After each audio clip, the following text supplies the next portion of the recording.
자, 이제 와인을 살펴봤으니까 요리를 한번 살펴볼까요? 스페인은 나라가 50만 4천 평방킬로미터로 유럽에서 프랑스와 스페인이 가장 큰 나라입니다. 근데 가장 큰 나라의 음식을 스페인을 대표하는 요리가 뭐냐 이렇게 보면 좀 곤란합니다. 왜냐하면 스페인은 지역별로 문화적 배경을 달리하는 만큼 바스크 지역, 갈리시아 지역, 발렌시아 지역 이렇게 나눠서 볼 때 구체적인 대답을 얻을 수 있기 때문입니다. 북부 지역에 유명한 게 뭐냐면 아까 제가 말씀드린 바로 아우 맛있어 문어 요리입니다. 저도 이 문어 요리를 귀국해서 맛있게 한번 해보겠다. 근데 이 문어 요리의 핵심 뭔지 아세요? 냉동 문어로는 맛이 안 나더라는 겁니다. 그럼 냉동 문어가 아니면 살아있는 문어를 사서 뭔가 이렇게 데쳐서 해야 되는데 엄두가 나지 않습니다. 그래서 제가 먹었던 문어는 결국 뭐냐면 냉동 문어가 아니었던 거죠. 실제로 해외에서 먹는 삼겹살과 국내에서 먹는 삼겹살 맛이 다릅니다. 스페인에서 먹던 삼겹살은요, 죄송하지만 맛이 없었습니다. 왜? 다 냉동 삼겹살이기 때문에. 한국은 대부분 냉장 삼겹살을 먹기 때문입니다. 그러니까 고기는 한번 얼려버리면 맛이 좀 달라지죠. 마찬가지로 이 갈리시아의 이 뿔빨라가예가 갈리시아식 이 문어 요리는 살짝 데쳐서 올리브유를 넣어야 합니다. 거기다가 어, 여러 가지 향신료를 조금 넣어서 먹으면 너무 맛있습니다.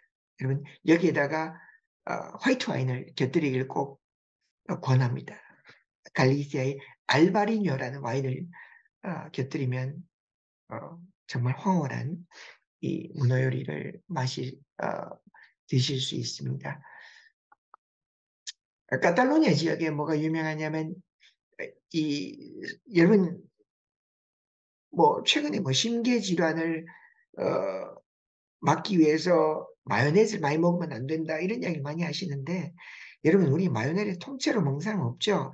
마요네즈를 조금씩 찍어 먹기 때문에 비벼 먹는 건 권하지 않는데 찍어 먹는 마요네즈 수준으로는 뭐 심계질환까지야 걸리겠습니까? 근데 이 마요네즈가 바로 스페인의 마혼이라는 지역에서 나온 겁니다. 그래서 마요네즈는 스페인 음식입니다. 계란 노른자로 실제로 만들 수도 있고요. 이 마요네즈는 마늘에다가 올리브 기름 넣어서 만든 유명한 알리올리가 유명합니다. 알리올리가 어디서 만드냐? 카탈루냐에서 만듭니다. 그 올리브에다가 알리를 넣나 봅니다. 네, 그래서 아호 플러스 올리브가 알리올리다. 그래서 알리올리가 뭐냐? 알리올리는 스페인 카탈루냐의 대표적인 소스이고요. 또 마요네즈는 어디서 나왔냐? 스페인의 마혼 지역에서 나온 것이다. 자, 카탈루냐에 또 유명한 게 뭐냐면 스튜 요리가 발달합니다. 스튜. 그래서 여러분, 저는 유학 시절에 영국이나 독일에서 유학했던 사람들이 많이 이야기합니다. 술 먹은데 좋나 그 다음날 해장을 못하겠어. 전 해장했습니다.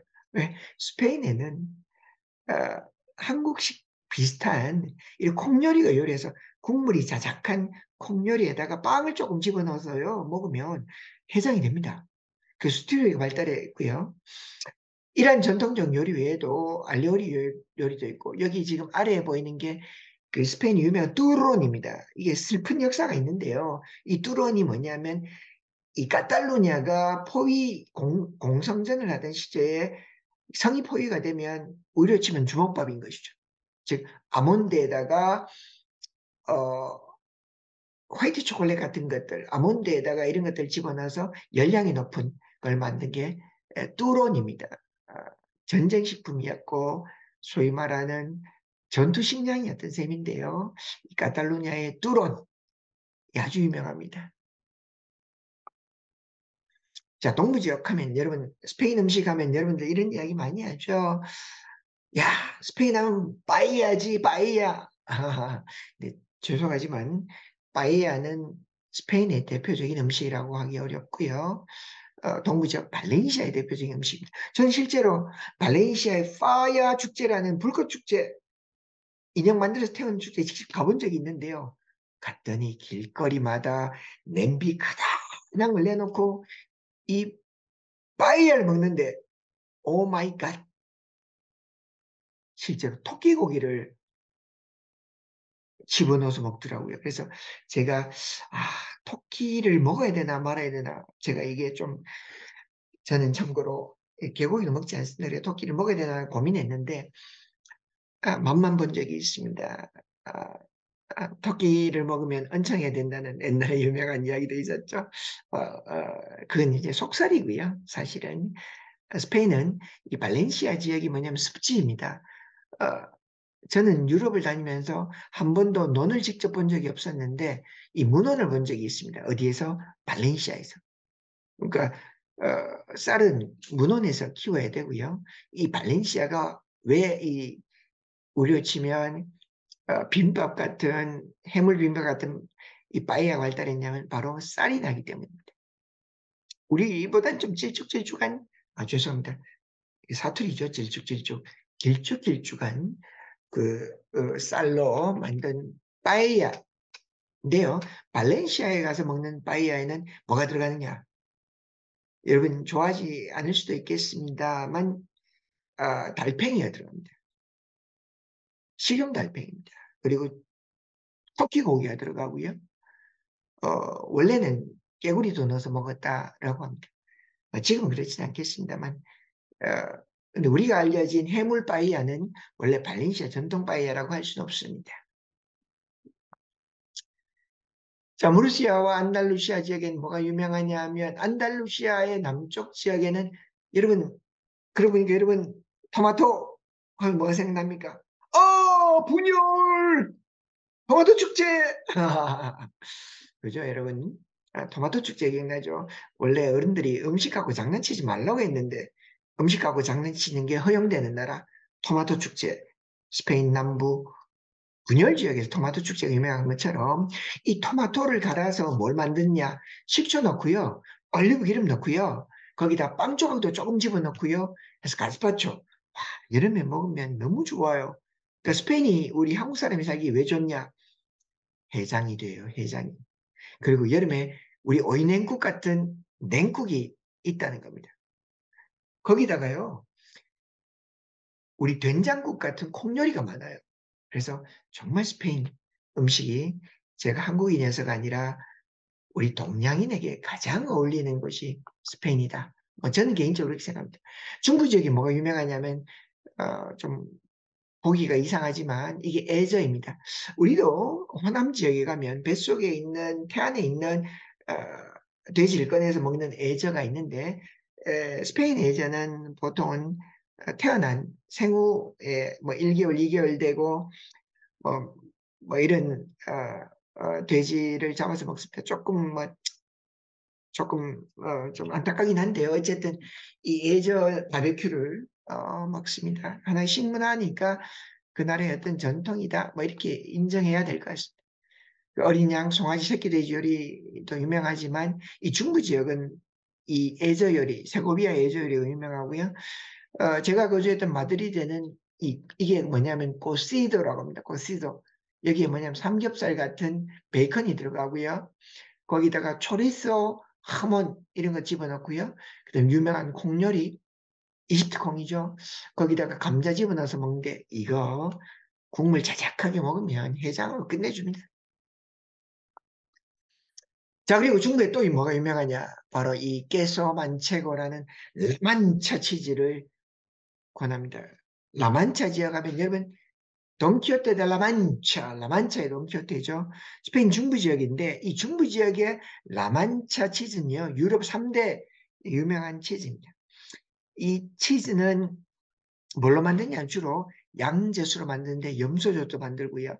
꼬리꼬리한 이 치즈, 세미꾸라도, 꾸라도 뭐 이렇게 하기도 하는데 너무 맛있죠. 예?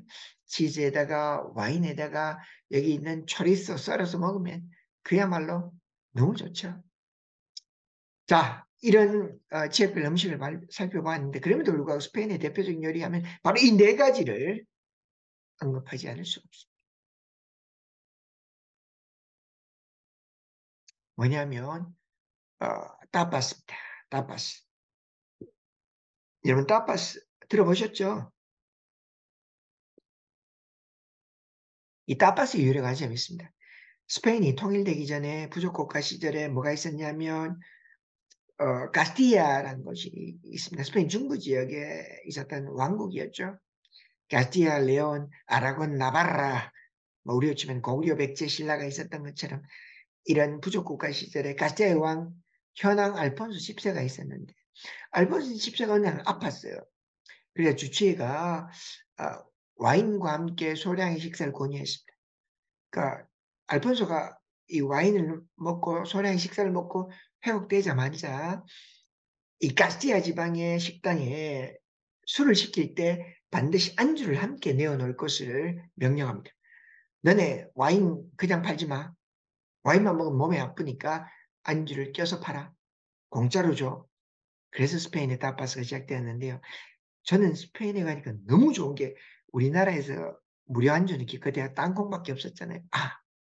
감자칩도 주긴 했습니다. 스페인에 갔더니 유학 갔는데 배고픈 유학생이 저녁에 맥주 한 잔 먹으러 갔더니 맥주 한 잔 먹었더니 안주가 이만큼 나요. 한 잔 더 먹고 싶어 한 잔 더 이제 또다시 안주가 나. 그러니까 맥주 석 잔이 나왔더니 안주 3개 접시를 먹고 나 배가 불러서 와우 이렇게 경제적인 데가 어디 있습니까? 맥주도 또 싸요. 와 정말 천국이 따로 없다. 네? 그래서 이 타파스 맥주 석 잔이면 너무나 행복한 타파스. 근데 요즘은 조금 물가가 오르고 인심이 좀 야박해졌다는 이야기가 있습니다만은 그럼에도 불구하고 스페인의 타파스 문화. 근데 이 타파스를 돈 받는 데도 있습니다. 카탈루냐, 특히 바르셀로나에 가면 타파스 돈 받으니까 스페인에 갔는데 왜 타파스 돈을 받아? 네, 지역마다 조금 다릅니다. 자, 올리브입니다. 여기 올리브 기름 보이시죠? 오, 너무 좋아 보이네요. 그죠? 자, 스페인 음식에 있어서 아세이투나라고 부르는 올리브는 여러분 올리브 하면 뭐가 생각나느냐? 저는 올리브 하면 늘 뽀빠이야가 생각합니다. 그죠? 뽀빠이와 올리브에 누가 나타나죠? 브루타스. 그죠? 그럼 뽀빠이는 뭘 먹어야 되죠? 시금치를 먹고 어떻게 해야 되죠? 뿌뿌. 네. 올리브. 기름이기도 하지만 뽀빠이 연인이기도 했던 올리브. 그죠? 자, 올리브의 아랍어가 뭐냐면 자이툰입니다. 그래서 우리나라가 파병 부대 이름이 자이툰 부대였죠. 그 자이툰 부대는 뭐죠? 올리브를 구하는 누구였다? 뽀빠이였다. 자, 재밌는 해석이죠. 자, 근데 이 올리브는 우린 약방이 감추어야 같습니다. 올리브는 샐러드든 거의 모든 음식에 드레싱용으로 사용되는데 타파스로도 습니다. 저는 올리브 잘 먹습니다. 근데 이 올리브 먹는데 좀 시간이 필요하기도 하죠. 자, 아까 빠에야 원래 빠에야 영어는 후라이팬을 빠에야라고 부른 데서 긴 했고 오늘 이런 쌀류를 빠에야라고 하는데 스페인에 가시거든 빠에야를 시키면 제 말을 꼭 들으셔야 됩니다. 뭘 들으셔야 된다고요? 항상 가셔서 소금 적게를 외치셔야 합니다. 왜? 빠에야에 해물이 들어가기 때문에 이미 짠 데다가 거기에 소금까지 치면 한국 사람들한테 너무 짜게 돼요. 그래서 뭘 외치셔야 되냐면 신살을 꼭 외쳐야 됩니다. 신살. 신이 뭐냐면 without. 살이 뭐죠? 소금.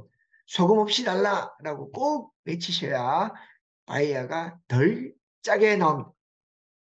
근데 이 빠에야는 또 재밌는 게 뭐냐면 사프란을 여러분 사프란의 꽃이 뭐죠?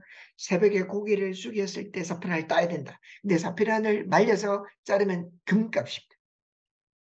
금보다 실제로 더 비싸기도 합니다. 사프란으로 물을 들여야 합니다. 그죠? 어릴 때 치자 생각나네요. 그죠?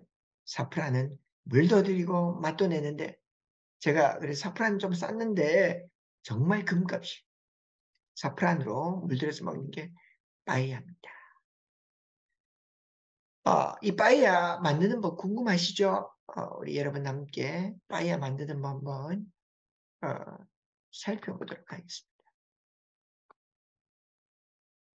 자, 여러분 이 빠에야 만든 영상 한번 보겠습니다.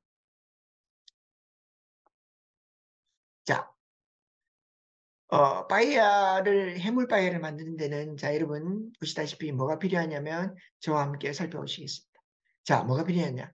토마토, 피망, 올리브유, 마늘, 사프란, 쌀, 새우, 갑오징어, 조개, 홍합, 양파. 이거는 주로 뭘 할 때 필요한 거냐면 뭘? 해물 빠이 할 때 필요한 재료고요. 그래서 쌀을 필요합니다. 먼저 해물을 먼저 손질하고요. 껍데기를 이제 조금 벗기셔도 되고 안 벗기셔도 됩니다. 그리고 프라이팬에 기름을 두르고 먼저 새우를 볶습니다. 그리고 물을 넣어서 한 15분 정도 끓인 후에 여기에 조개를 넣습니다. 홍합도 넣어도 좋고요. 조개를 좀 넣어도 좋습니다. 그래서 조금 이렇게 입을 꼭 벌릴 때까지 끓이셔야 합니다. 그리고 양파를 썰고 피망을 손질해서 그리고 마늘도 좀 갈고요. 이렇게 해서 여기다가 갑오징어를 조금 썰어 가지고 프라이팬에 기름을 두르고 양파부터 볶기 시작합니다.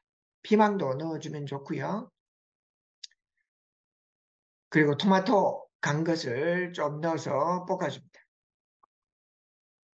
자, 이렇게 약간 익었다 싶으면 쌀을 넣어줍니다.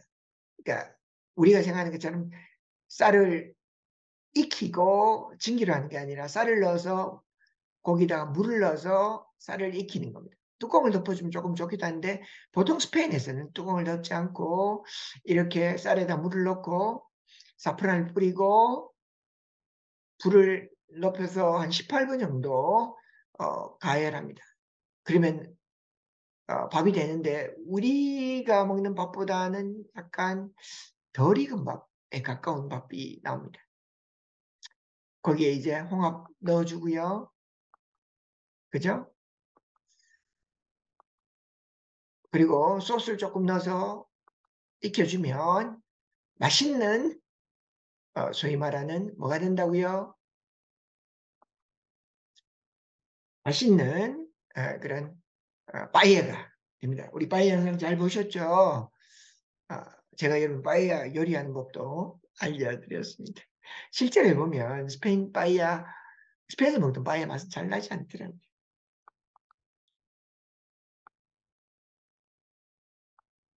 네, 빠에야하고 또 유명한 하모니인데요.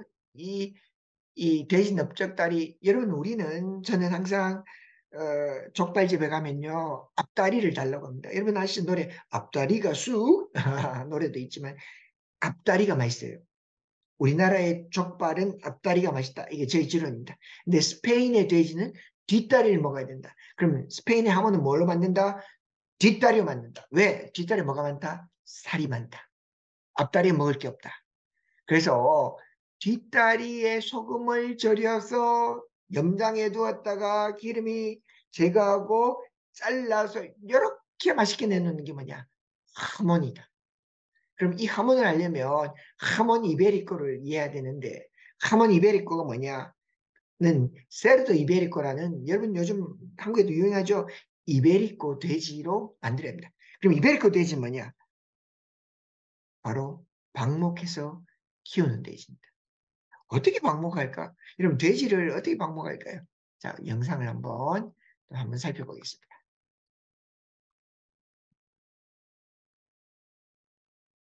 돼지가 여러분 이렇게 보이는 것처럼 이 나무들이 뭐냐면 다 도토리 나무예요. 돼지가 도토리 나무 밑에서 뭘 먹고 사냐? 우리 유명한 노래죠. 커다란 꿀밤 나무 밑에서. 자, 커다란 꿀밤 나무 밑에 가다 커다란 도토리 나무 밑에서 도토리가 떨어지면 도토리를 먹고 삽니다. 그럼 돼지의 육질에 어떤 맛이 날까요? 도토리 냄새가 배어 있습니다. 거기다가 이렇게 산기슭에 자연에서 자란 돼지는요, 스트레스가 적습니다. 이렇게 도토리도 먹고요, 풀도 먹고요, 예? 이렇게 먹고 자란 돼지의 특징이 뭐냐 하면 우리나라의 비유구처럼 뭐 200kg 나가지 않습니다. 한 100kg 정도면 도살해서 돼지 넓적다리로 하문을 만듭니다. 이렇게 보이시죠? 나무를 뭐죠? 장대로 치면 뭐죠? 도토리가 떨어지죠. 그 도토리를 먹고 자라는 이 돼지. 이걸로 이렇게 만드는 게 뭐냐? 하문입니다. 하문은 뭐냐? 얇은 칼로 이렇게 썰어줘야 됩니다. 왜? 두꺼운 칼로 썰면요. 두꺼우면 비싸서 못 먹어요. 근데 여기에 소금이 염장해서 아주 짭짤한데요. 빵에 넣어서 먹어도 좋고요. 멜론에 올려 넣어서 먹어도 너무 맛있어요. 그래서 이 하몬 이베리코. 자, 이걸 보니까 갑자기 스페인에 가고 싶어지는데요. 너무너무 드셔보시기를 권합니다. 하몬 이베리코. 이제 이걸 만드는 걸 보셨으니,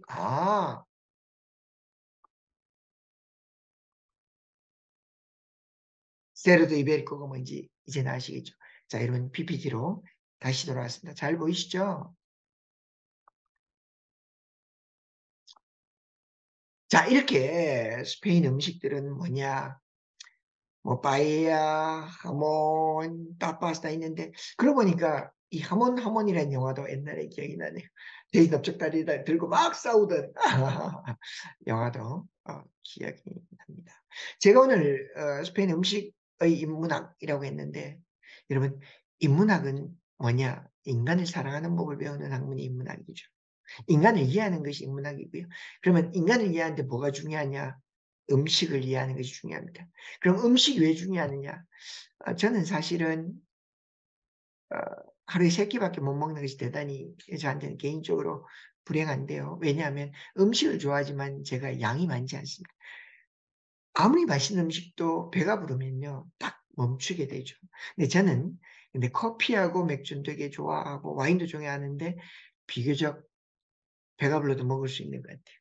그래서 저는 마시는 걸 좋아합니다만은 이제 스페인 음식 문화에서 이렇게 이야기합니다. 오 에스파냐 서양에서 인도 사이에 펼쳐져 있는 나라 중 가장 아름다운 너는 열국의 여왕이구나. 그 증거로 너를 통해 동양과 서양은 빛을 받는다. 여러분 스페인 사람들이 이런 이야기합니다. 스페인 왕의 스페인이 사실은 여러분 프랑스 하면 음식이다, 뭐 프랑스 하면 뭐 미각이다라고 하지만 제가 여러 국가를 많이 안 가봤는데요. 가성비는 스페인이 갓입니다. 왜냐하면 커피와 와인과 맥주가 싼 나라. 또 맥주 한 잔 시키면 와인 한 잔 시키면 안주가 따라오는 나라. 그 안주만 먹어도 요기가 되는 곳. 여러분 예전에 저희 부모님께서도 그랬고요. 음식에 는 관대하라고 하셨습니다. 그래서 저는 학교 다닐 때 학창시절에 도시락을 2개 싸다니는 시절에 학교를 다녔는데 그 도시락 2개에다가 반찬통 이만한 걸 들고 다니면서 친구들하고 반찬은 나눠 먹어라 라고 가방이 너무 무거웠는데 아버님, 어머님의 지혜를 이제 알 것 같아요. 음식에는 관대하라. 나눠 먹어라. 그러고 보니 식구라는 말이 음식을 나눠 먹는 가족이라는 뜻이 아니겠습니까? 스페인도 이런 음식이 관대하다는 것, 음식 문화가 풍요롭다는 것은 삶의 만족도가 높은 것입니다. 실제로 스페인은 일본과 함께 세계적인 장수입니다. 잘 먹고 잘 쉬고, 그죠? 어떻게 하면 잘 먹고 잘 쉬고 잘 즐길 수 있을까? 여러분, 우리 삶의 화두이죠. 스페인이 지닌, 어떤 스페인이 가진 음식 문화의 풍요로움은 결국 이처럼 다양한 다문화적 문화를 계승했던 헌정성행한 국가를 건설하였으니 음식 문화에서도 라틴 아메리카에 가서 초콜릿, 과일, 담배는 뭐 좋지는 않습니다. 북아프리카에서 오렌지 레몬, 예? 사프란. 그러니까 이와 다양한 어떤 음식 문화가 모여서 꽃을 피운 스페인. 해산물, 육류, 과일, 채소류가 풍부한 스페인이 소위 말하는 어, 음식 문화가 풍요로운 나라가 된다는 것은 너무나 어, 시사하는 점이 많다. 그러면 우리는 이러한 음식 문화를 통해서 무엇을 이야기할 수 있을까? 사람을 사랑하기 위해서, 사람을 이해하기 위해서 이 나라의 음식 문화를 이해하는 그것이 대단히 중요하다. 그러고 보니 스페인은 5끼를 먹는다고 합니다. 아침은 사실 잘 안 먹고요. 출근해서 11시쯤이 되면 대사윤회를 합니다. 아, 아, 소위 말해서 11시쯤에 먹으면 커피 한 잔 마십니다. 2시에 점심을 먹고요. 그리고 5시, 6시 되면 까냐, 맥주 한 잔하고 이렇게 타파스 먹고요. 저녁은 보통 9시에 먹습니다. 스페인 가면 여러분 되게 배고픕니다. 그들하고 같이 먹으면. 네? 그래서 우리는 우리식으로 또 먹을 수도 있어야 되는데 참 잘 먹는 나라입니다. 그럼 잘 먹는 나라인 스페인은 왜 그렇게 됐느냐를 한번 좀 고민해 본다면 스페인 음식 문화의 다양성을 통해서 인문학적 요소가 곳곳에 배어 있다라는 것들을 이해할 수 있겠습니다. 여러분, 오늘 여러분과 함께 스페인 음식 문화에 나타난 문화적 다원성, 스페인 음식의 인문학적 요소들을 함께 이야기 나누어 보았습니다. 아, 감사합니다. 다음에는 또 다른 주제로 여러분과 함께 만나 뵙겠습니다. 고맙습니다.